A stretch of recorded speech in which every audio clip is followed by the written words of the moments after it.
مرتضی وہاب نے کہا کہ ہب ڈیم سے کراچی کے لیے پانی لانے والی نئی نہر کی پرانی ویڈیوز پر پروپیگنڈا کیا جا رہا ہے۔ سپریم کورٹ کراچی رجسٹری میں میڈیا سے گفتگو کرتے ہوئے مرتضی وہاب نے کہا کہ 22 برس بعد پیپلز پارٹی کی کوششوں سے شہر کو اضافی پانی مل رہا ہے۔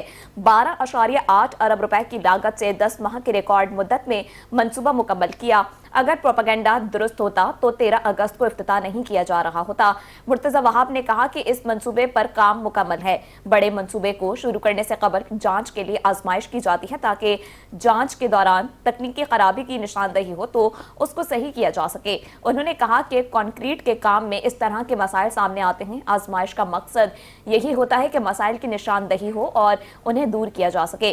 منصوبے کی تکمیل کے بعد 1 سال کا وارنٹی پیریڈ رکھا ہے۔ مرتضی وہاب نے کہا کہ 1 سال کے دوران خرابی کی صورت میں کانٹریکٹر مرمت کا پابند ہوگا۔ منصوبے پر بے بنیاد پروپیگنڈا کیا جا رہا ہے جس کا حقیقت سے کوئی تعلق نہیں۔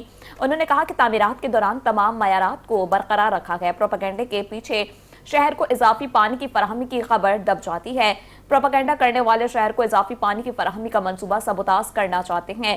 میئر کراچی نے کہا کہ ہب ڈیم سے شہری کو 10 کروڑ گیلن پانی یومیہ ملتا تھا۔